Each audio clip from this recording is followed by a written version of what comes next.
फैसला आने के बाद जिस प्रकार हर वर्ग ने, हर समुदाय ने, हर पंथ के लोगों ने, पूरे देश ने खुले दिल से इसे स्वीकार किया है, वो भारत की पुरातन संस्कृति, परंपराओं और सद्भाव की भावना को प्रतिबिंबित करता है। अयोध्येतील राम जन्मभूमीवर भव्य राम मंदिर उभं राहावं हे कोट्यवधी रामभक्तांचं स्वप्न गेल्या कित्येक शतकांपासूनचं। हे स्वप्न हिंदुत्ववादी नेत्यांनी पाहिलं, विश्व हिंदू परिषदेने पाहिलं, भाजपनं पाहिलं, तसंच ते सामान्य रामभक्तांनीही पाहिलं। पण राम मंदिराबद्दल पंतप्रधान नरेंद्र मोदींनी एक शपथ घेतली होती, प्रतिज्ञा केली होती, एक संकल्प केला होता, जो आता त्यांच्या डोळ्यासमोर त्यांच्याच हातांनी सिद्धीला जातोय। सुप्रीम कोर्ट के निर्देशानुसार श्री राम जन्मस्थली पर भगवान श्री राम के भव्य मंदिर के निर्माण के लिए और इससे संबंधित अन्य विषयों के लिए एक बृहद योजना तैयार की है। श्री राम जन्मभूमि तीर्थ क्षेत्र का गठन करने का प्रस्ताव पारित किया गया है। हा प्रस्ताव पारित झाल्यानंतर अयोध्येतील राम मंदिराच्या कामाला खऱ्या अर्थानं गती आली। चहू बाजूंना रामनामाचा गजर ऐकू येऊ लागला।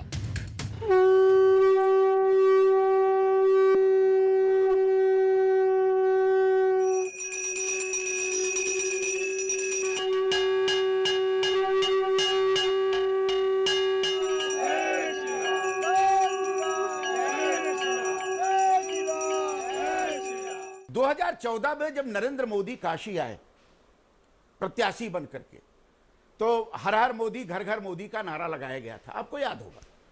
उस समय एक और नारा लगा था, राम लला हम आएंगे, मोदी जी मंदिर बनवाएंगे, ये भी नारा काशी से लगा था। पंतप्रधान नरेंद्र मोदी 5 ऑगस्टला अयोध्येत पोहोचतायत। शुभ अशा अभिजित मुहूर्तावर पंतप्रधान नरेंद्र मोदी या मंदिराची पायाभरणी करतील। त्याचसोबत मोदींची गेल्या 29 वर्षांची प्रतिज्ञा सुद्धा पूर्ण होईल।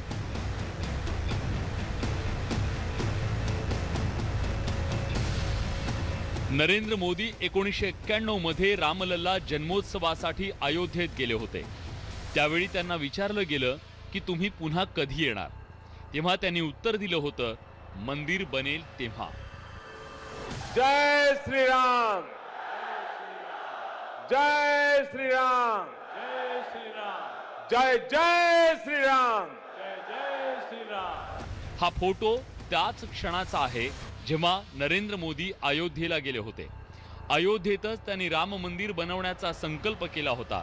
नरेंद्र मोदी आता 29 वर्षांनी राम मंदिराच्या भूमिपूजनासाठी अयोध्येत दाखल होणार आहेत। जो व्यक्ति संकल्पित होता है जिस चीज के लिए, संकल्प, जो व्यक्ति संकल्पित किसी ध्येय के लिए होता है वह उसको गाता नहीं है, और मोदी ने वही रणनीति अपनाई। गाया नहीं, कभी काम किया। त्याआधी नरेंद्र मोदी यांनी राम मंदिरासाठी एक ऐतिहासिक यात्रा केली होती। जेव्हा जेव्हा राम मंदिराची चर्चा होते तेव्हा तेव्हा मोदींच्या या दृश्यांचीही चर्चा होते।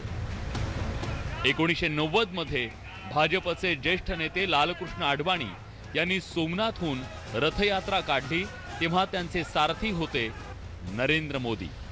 राम जन्मभूमी मुक्ती आंदोलनात नरेंद्र मोदी हे सोमनाथ पासून ते अयोध्येपर्यंतच्या अडवाणींच्या रथयात्रेचे चाणक्य होते। त्यावेळी नरेंद्र मोदी भाजपचे राष्ट्रीय सरचिटणीस होते। मोदींवरच रथयात्रेच्या संपूर्ण तयारीची आणि गर्दी नियंत्रणाची जबाबदारी होती। यात्रेवेळी मोदींनी पडद्यामागून मोठी भूमिका बजावली होती। एवढंच नाही तर या संपूर्ण यात्रेत मोदींनी कुठेही एकही भाषण दिलं नाही। नरेंद्र मोदी यांच्यावर यात्रेचा अधिकृत कार्यक्रम आणि यात्रेचा मार्ग सांगण्याची मोठी जबाबदारी सोपवली, ज्याला त्यांनी ऐतिहासिक बनवलं। खरं तर रथयात्रा काढणं एवढं सोपं काम नव्हतं। लेकिन इस निर्माण को समझने का काम नरेंद्र मोदी कर रहे हैं। नरेंद्र मोदी वो व्यक्ति हैं जो रथ यात्रा के दौरान लाल कृष्ण आडवाणी के सारथी के रूप में थे। मैं ये रथ यात्रा भी मैंने देखा, 3 लोग रथ यात्रा में रहते थे, मदन लाल खुराना, नरेंद्र मोदी और लाल कृष्ण आडवाणी। नरेंद्र मोदी नारा लगाते थे, लाल कृष्ण आडवाणी जगह जगह भाषण करते थे, मदन लाल खुराना माहौल बनाते थे। ये 3 लोगों का जमाव था। बाद में मुरली मनोहर जोशी भी जुड़े, बाद में विनय कटियार भी जुड़े, बाद में उमा भारती भी जुड़ी। केंद्रात व्हीपी सिंग यांचं सरकार होतं तर उत्तर प्रदेशात मुलायम सिंग यादव यांचं सरकार। दोघांनाही वाटत होतं की ही रथयात्रा निघू नये, पण रथयात्रा निघालीच। मोदींनी तेव्हा थेट आव्हान दिलं की हिम्मत असेल तर ही रथयात्रा रोखून दाखवा। एक तरफ शिव का मंदिर महमूद गजनवी ने, एक तरफ राम का मंदिर अयोध्या में, ये दोनों तोड़ दिया। अब शिव का मंदिर तो बन चुका था सोमनाथ में, राम का मंदिर टूट गया और राम का मंदिर बनाने वाले उस समय बाकी सारे लोग चले गए। बाद में जब ये आंदोलन चला 1990 में, जब सोमनाथ मंदिर से लेकर के अयोध्या तक की यात्रा चली, तो उसमें गुजरात के ही नरेंद्र मोदी जी उसमें प्रमुख भूमिका में थे।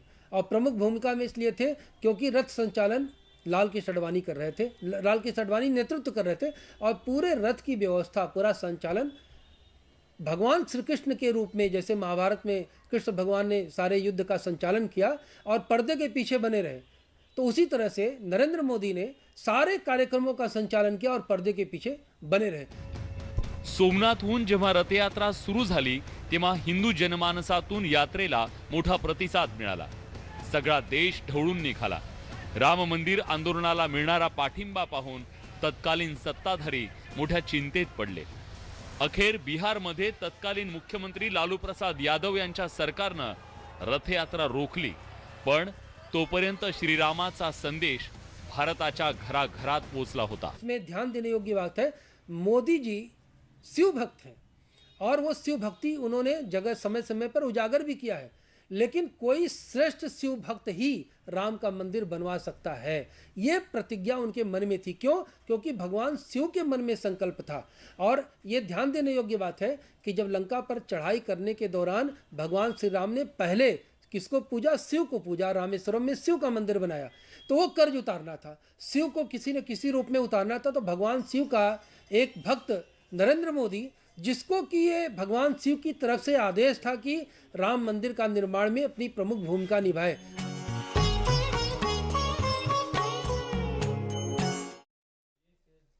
आणि राम मंदिराचं 29 वर्षांपूर्वी पाहिलेलं जे स्वप्न होतं आणि ती जी प्रतिज्ञा होती, ती प्रतिज्ञा आता खरी ठरतेय, सिद्धीला जाते। ब्रेक नंतर आपण बघणार आहोत पुढचा प्रवास नेमका कसा होता, मोदींचं त्याच्यातलं योगदान नेमकं काय होतं।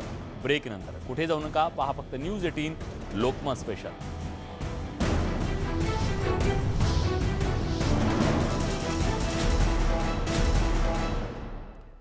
ब्रेक नंतर तुमचं पुन्हा एकदा स्वागत। तुम्ही पाहताय न्यूज 18 लोकमत स्पेशल। पंतप्रधान नरेंद्र मोदींची राम प्रतिज्ञा। राम मंदिराची सुप्रीम कोर्टात लढाई सुरू झाली।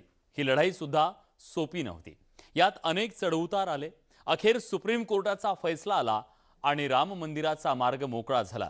या सगळ्या दरम्यान पंतप्रधान मोदी एक शब्दही राम मंदिरावर बोलले नाही, त्यावरून त्यांच्यावर टीकाही झाली।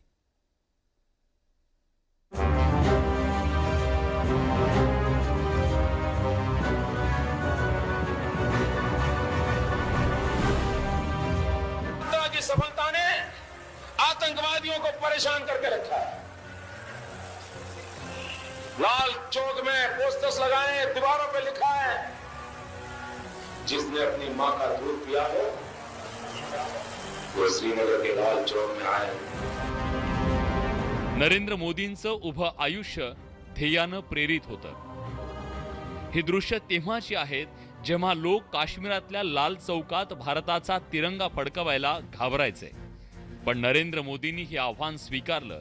लालकृष्ण आडवाणी यांच्या रथयात्रेनंतर 1991 मध्ये नरेंद्र मोदी मुरली मनोहर जोशींचे सारथी बनून श्रीनगरच्या लाल चौकात गेले।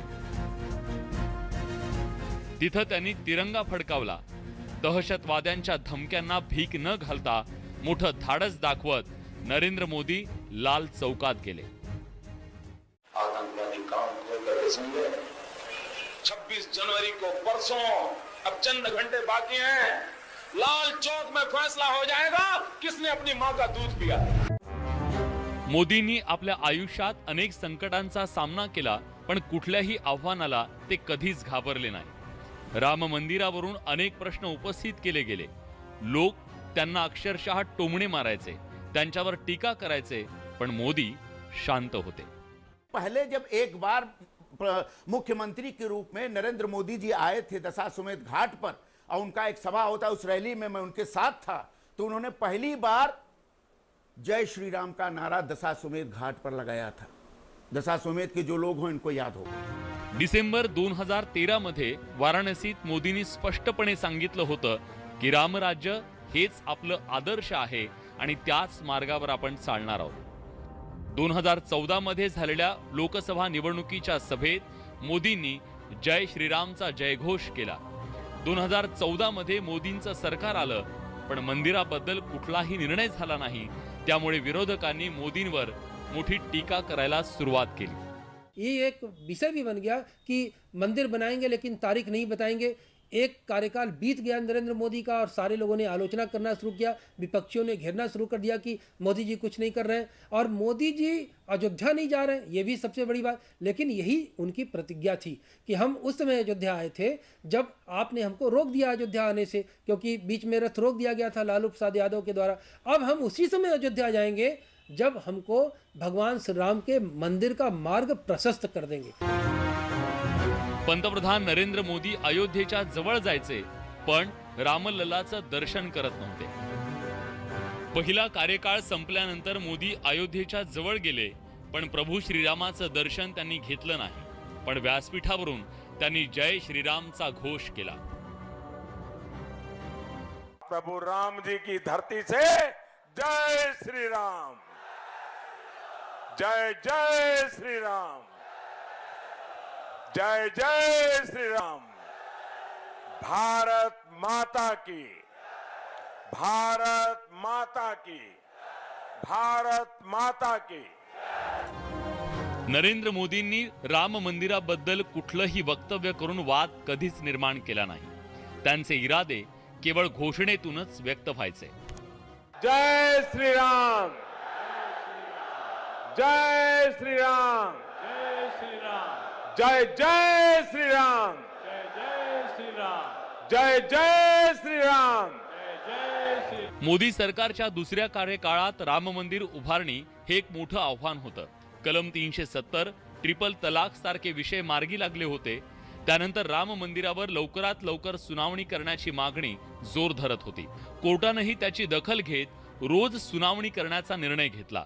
पूरा जो ऐतिहासिक साक्ष्यों का संकलन था, ये बहुत बखूबी मोदी सरकार के जो वकील थे, मोदी सरकार के जो पक्ष रखने वाले लोग थे सुप्रीम कोर्ट में, उन्होंने बड़ी प्रमुखता से किया और नरेंद्र मोदी जी की बहुत पैनी नजर थी। 9 नोव्हेंबर 2019 मध्ये सुप्रीम कोर्टानं ऐतिहासिक फैसला दिला। निकाल राम मंदिराच्या बाजूने लागला, तेव्हाच मोदींनी नवा संकल्प केला। हमें ये संकल्प करना होगा कि अब नई पीढ़ी नए सरे से न्यू इंडिया के निर्माण में जुटेगी। आइए एक नई शुरुआत करते हैं। अब नए भारत का निर्माण करते हैं। हमें अपना विश्वास और विकास इस बात से तय करना है कि मेरे साथ चलने वाला कहीं पीछे तो नहीं छूट रहा। हमें सबको साथ लेकर सबका विकास करते हुए, सबका विश्वास हासिल करते हुए आगे ही आगे बढ़ते ही जाना है। राम मंदिराच्या निकालाचा संपूर्ण देशानं मोठा सन्मान केला। देशानं तो स्वीकारला। हिंदू मुस्लिम सगळ्यांनीच या निर्णयाचं स्वागत केलं। सुप्रीम कोर्टाच्या निकालानुसार 3 महिन्याच्या आत राम मंदिरासाठी ट्रस्ट बनवलं गेलं। त्याची घोषणा पंतप्रधान नरेंद्र मोदींनी संसदेत केली। सुप्रीम कोर्ट के निर्देशानुसार श्री राम जन्मस्थली पर भगवान श्री राम के भव्य मंदिर के निर्माण के लिए और इससे संबंधित अन्य विषयों के लिए एक बृहद योजना तैयार की है। सुप्रीम कोर्ट के आदेशों के अनुसार एक स्वायत्त ट्रस्ट श्री राम जन्मभूमि तीर्थ क्षेत्र, ट्रस्ट का नाम होगा श्री राम जन्मभूमि तीर्थ क्षेत्र। ट्रस्टची स्थापना होताच राम मंदिराच्या कामाला खऱ्या अर्थानं वेग आला। अयोध्येतील जमिनीचं सपाटीकरण करण्यात आलं। कार्यशाळेत तयार करण्यात आलेल्या रेखीव दगडांवर रंग चढू लागला आणि शुभमुहूर्त पाहून 5 ऑगस्टला पंतप्रधान नरेंद्र मोदींच्या हस्तेच राम मंदिराच्या उभारणीची पायाभरणी होणार हे आता निश्चित झालंय। मोदी ने मंदिर निर्माण का मार्ग प्रशस्त किया और यह भी तय था कि किसी राम भक्त को राम मंदिर को कोई शिव भक्त ही बनवाएगा। और शिव भक्त किसकी प्रेरणा से बनवाएगा? केदारनाथ यानी भगवान विश्वनाथ की प्रेरणा से बनवाएगा। इसलिए आप देखिए कि भगवान विश्वनाथ यानी काशी के देवाधिदेव महादेव के भक्त हैं नरेंद्र मोदी, और उनकी प्रेरणा से वो किसका मंदिर बनवा रहे हैं? अपने भगवान के आराध्य का, यानी भगवान शिव के आराध्य, भगवान शिव के आराध्य भगवान श्री राम, भगवान शिव के आराध्य का मंदिर बनवा रहे हैं। और तुलसीदास कहते हैं कि राम जी के मुख से कहलवाते हैं कि जो शिव का द्रोही होगा वो हमारा भक्त कभी नहीं हो सकता। राम जी कहते हैं कि हमारे आराध्य भगवान महादेव हैं, देवादिदेव हैं, और शिव जी कहते हैं कि बिना राम के मैं रह नहीं सकता। मोदींची प्रभू श्रीरामावरची भक्ती सगळ्यांनाच माहीत आहे, त्यामुळे राम मंदिराचं ऐतिहासिक कामही त्यांच्याच हस्ते होतंय, याला एक वेगळं महत्त्व आहे। 29 वर्ष जुनी प्रतिज्ञा अखेर पूर्ण होतीये।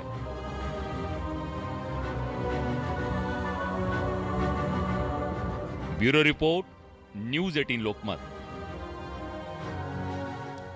1991 साली जेव्हा मोदींनी अयोध्येत प्रतिज्ञा केली, ती प्रतिज्ञा उद्याच अयोध्येमध्ये साकार होणार आहे, ती त्याची सिद्धी होणार आहे। आज या स्पेशलमध्ये आपण इथेच थांबतोय। ताज्या घडामोडींसाठी बघत रहा न्यूज 18 लोकमत।